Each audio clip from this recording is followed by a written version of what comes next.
ब्रह्म राक्षस और नन्ही गुड़िया। सबलपुर गांव, चारों तरफ घना जंगल और उस जंगल के बीचों बीच एक डरावनी गुफा। गांव में हर कोई उस गुफा का नाम सुनकर ही कांप उठता था। कहते थे वहां एक ब्रह्म राक्षस रहता है, जो भी उसके पास जाता है वो उसे जिंदा खा जाता है। डर इतना था कि गांव वालों ने एक नियम बना लिया था, हर साल एक नर बलि। कोई खुशी से नहीं जाता था, सब रोते थे, डरते थे, लेकिन अपनी जान बचाने के लिए किसी एक को मरना पड़ता था। इसी बीच शहर से पढ़कर शांतनु अपने गांव लौटता है, मस्त, हंसमुख, थोड़ा जिद्दी और मजाकिया। वो अपने दोस्त श्याम के साथ गांव में घूमता, हंसी मजाक करता और गांव वालों के डर को देखकर हैरान होता। एक रात जंगल की तरफ से एक जोरदार दहाड़ गूंजी, पूरा गांव कांप उठा। अगले दिन पंडित और सरपंच ने नामों की लिस्ट निकाली, किसकी बारी है मरने की। शांतनु ये सब देख रहा था। उसने श्याम से पूछा, ये क्या पागलपन है? श्याम ने धीमी आवाज में कहा, यह अंधविश्वास नहीं, हमारी मजबूरी है। लेकिन शांतनु मानने को तैयार नहीं था। फिर वो पल आया। लिस्ट में जो नाम निकला वो था श्याम। श्याम की आंखों से आंसू बहने लगे, वो कांप रहा था। शांतनु चिल्लाया, ये गलत है, ये हत्या है। लेकिन किसी ने उसकी नहीं सुनी। जब उसने रोकने की कोशिश की, गांव वालों ने उसे पीट कर बेहोश कर दिया। श्याम को घसीटते हुए गुफा तक ले जाया गया और बिना सोचे समझे उसे अंदर फेंक दिया गया। कुछ देर बाद शांतनु को होश आया। वो पागलों की तरह दौड़ा और बिना डरे गुफा के अंदर कूद गया। अंदर अंधेरा, सन्नाटा और मौत की गंध। श्याम, शांतनु, दोनों दोस्त गले मिले, लेकिन डर अभी भी उनके चारों तरफ था। धीरे धीरे आगे बढ़ते ही उनके सामने एक ऐसा नजारा आया कि उनकी रूह कांप गई।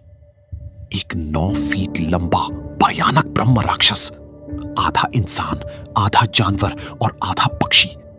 लाल चमकती आंखें, जलता हुआ शरीर और खून से भरी दहाड़। वो उनकी तरफ झपटा। दोनों जान बचाकर भागे और एक दूसरी गुफा में जा घुसे। वहां उन्हें एक पुराना शिलालेख मिला। उस पर लिखा था, 18वीं सदी में एक राजा ने एक आदमी को जिंदा जला दिया क्योंकि उस पर बच्चों की बलि देने का आरोप था। लेकिन वो पूरी तरह नहीं मरा। जलता हुआ शरीर लेकर वो इस गुफा में कूद गया। 1 साल तक जिंदा रहा और फिर बन गया ब्रह्म राक्षस।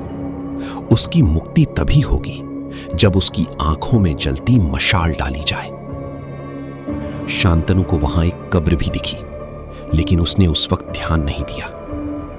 आगे बढ़ते हुए उन्हें कुछ खिलौने और छोटे कपड़े मिले, जैसे किसी बच्ची के हों। शांतनु के मन में कुछ खटक गया।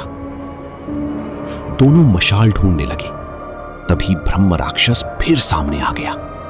इस बार बचना मुश्किल था। श्याम ने एक जलती मशाल उठाई और घबराहट में उसे उस कब्र में फेंक दिया।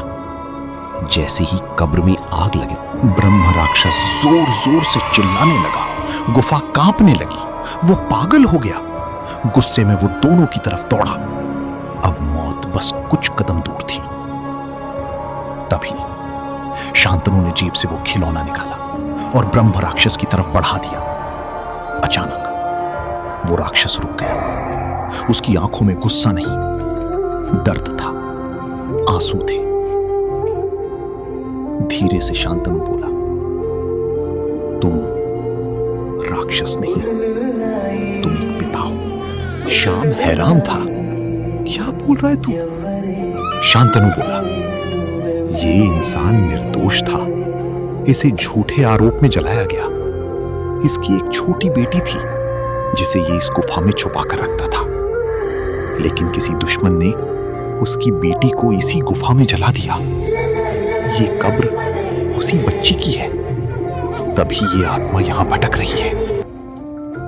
ब्रह्म राक्षस धीरे धीरे घुटनों पर गिर गया। उसकी आंखों से आंसू बहने लगे। शांतनु ने कहा।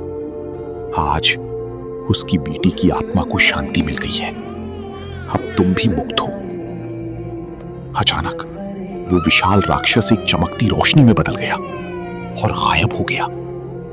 गुफा में एक अजीब सी शांति छा गई।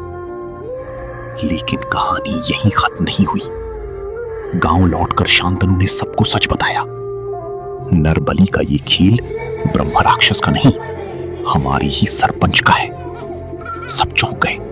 क्या? शांतनु बोला। गुफा में मुझे बंदूक की गोलियां, जूतों के निशान और सिगरेट के टुकड़े मिले, और वो सिगरेट बिल्कुल वैसी थी जैसी सरपंच पीता है। वो लोगों को मारकर उनके अंग विदेश में बेचता था। गांव वालों का खून खौल उठा। उन्होंने सरपंच को पकड़ लिया। उसका सच सामने आ गया। उस दिन के बाद नरबली बंद हो गई और सबलपुर गांव से डर हमेशा के लिए खत्म हो गया। लेकिन आज भी अगर कोई उस गुफा में जाता है तो उसे एक छोटी सी गुड़िया दिखती है और महसूस होता है जैसे कोई पिता अब भी अपनी बेटी की रक्षा कर रहा हो।